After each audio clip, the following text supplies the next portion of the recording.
ಒಂದೆರಡು ಆ್ಯಕ್ಷನ್ಗಳಾದಾಗ ಅಥವಾ ಒಂದೆರಡು ಇಶ್ಯೂಗಳಾದಾಗ ಸರ್ಕಾರ ಈ ನಟ್ಟು ಬೋಲ್ಟು ವಿಚಾರವನ್ನು ಸುದೀಪ್ ಅವ್ರ ವಿಚಾರದಲ್ಲಿ ಇಂಪ್ಲಿಮೆಂಟ್ ಮಾಡೋಕ್ಕೆ ಹೊರಟಿದೆ ಅಂತ ಹೇಳ್ತು. ಫಾರ್ ಎಕ್ಸಾಂಪಲ್ ಸ್ಟುಡಿಯೋ ವಿಚಾರದಲ್ಲಿ ಏನೋ ಇಶ್ಯೂ ಆದಾಗ, ಹಾಗೆ ವುಮೆನ್ ಕಮಿಷನಲ್ಲಿ ಒಂದು ಕೇಸ್ ಆದಾಗ, ಇದೆಲ್ಲವೂ ಕೂಡ ಸುದೀಪ್ ಅವ್ರನ್ನೇ ಪರ್ಸ್ನಲಾಗಿ ಟಾರ್ಗೆಟ್ ಮಾಡ್ತಿದ್ದಾರೆ ಅನ್ನೋ ರೀತಿಯಲ್ಲಿ ಚರ್ಚೆ ಆಯಿತು. ಇಲ್ಲ ಅದೇನಿಲ್ಲ ಪಾಪ ಆ ಥರ ಅವ್ರು ಯಾರೂ ಆ ಥರ ಅಂದ್ಕೊಂಡೇ ಇಲ್ಲ. ಅದು ಇಲ್ಲಿ ಯಾರು ಹೊರಗಡೆ ಕತೆ ಕಟ್ಟಿದಷ್ಟೇ. ಆಮೇಲೆ ನೀವು ಕಂಪ್ಲೇಂಟ್ ಬಗ್ಗೆ ಏನು ಹೇಳ್ತಾ ಇದ್ರಿ, ಕಂಪ್ಲೇಂಟಲ್ಲಿ ತೂಕ ಇದ್ದೀರಿ ಯಾರು ಬರಬೇಕಿತ್ತಲ್ಲ ಇಷ್ಟೊತ್ತಿಗೆ. ಏನಿದೆ ಅದರಲ್ಲಿ, ಕೊಟ್ಟಿದ್ಯಾರು ಮಾಡಿದ್ಯಾರು ಬಿಟ್ಟಾಗ್ತಾ ಇರ್ಬೇಕು ಅದೆಲ್ಲ. ಅವ್ರಿಗೆ ಏನು ಸಿಕ್ಕಿದೆ ಅವ್ರು ಮಾಡಲಿ, ಪಾಪ ತಪ್ಪು ಅಂತ ನಾನು ಹೇಳೋಕ್ಕೋಗಲ್ಲ.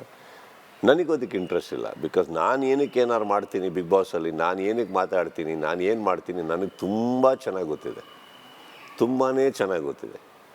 ಅರ್ಥ ಆಯ್ತಲ್ಲ. ಇಲ್ಲಿ ಮನೆಯಲ್ಲಿ ಕೂಡ ನಮ್ಮ ತಂದೆ ನಮ್ಮ ತಾಯಿ ತಿದ್ದಬೇಕಾದ್ರೆ ವರ್ಷಾಡಿ ನಮ್ಮನ್ನು ಬೈಯಲ್ಲ. ಯಾವತ್ತೋ ಒಂದು ಬೈದಿದ್ದ ದಿನ 1000 ಕಾರಣ ಇರ್ಬೋದು, ಅರ್ಥ ಮಾಡ್ಕೊಂಡ್ರೆ ಅರ್ಥ ಆಗುತ್ತೆ ಯಾಕೆ ಬೈದ್ರೆ ಅವತ್ತು ಅಂದ್ಬಿಟ್ಟು. ಹಾಗೆ ನಮಗೆ ಒಂದು ಆ ಸ್ಥಾನದಲ್ಲಿ ನಿಂತಿರ್ಬೇಕಾದ್ರೆ ನನಗೆ ಮಾತ್ರ ಗೊತ್ತು ಅದು ಆ ಸ್ಥಾನದ ತೂಕ. ಇಷ್ಟು ಕ್ಯಾಮ್ರಾಗಳಿರ್ಬೇಕಾದ್ರೆ, ನೀವು ನಿಮ್ಮ ಕಂಟೆಸ್ಟೆಂಟ್ಸ್ ಲೈವ್ ಇರ್ಬೇಕಾದ್ರೆ, ಇಡೀ ಕರ್ನಾಟಕ ನೋಡ್ತಾ ಇದೆ ಅಂದಾಗ ನೀವು ಒಂದು ಮಾತು ತೊದಲ್ಸಿದ್ರೆ ಕಂಪ್ಲೀಟ್ಲಿ ರಾಂಗಾಗಿ ಹೋಗ್ತೀರಿ. ತುಂಬ ಜವಾಬ್ದಾರಿ ನಡ್ಕೊಬೇಕಾಗತ್ತಲ್ಲಿ, ತಿಳ್ಕೊಳ್ಳಿ. ಇದಿಷ್ಟು ಇರ್ಬೇಕಾದ್ರೆ I know my job very well. And ಇದು ಯಾವುದು ತಲೆ ಕೆಡಿಸ್ಕೊಳಕ್ಕೆ ಹೋಗ್ಬಾರ್ದು ನಾವು. ಅವ್ರು ಹೇಳಿದ್ರು, ಇವ್ರು ಹೇಳಿದ್ರು, ನಟ್ಟು ಬೋಲ್ಟು ನನಗೋಸ್ಕರನೇ ಮಾಡಿದ್ರು, ಐ ನೋ ಮ್ಯಾನ್.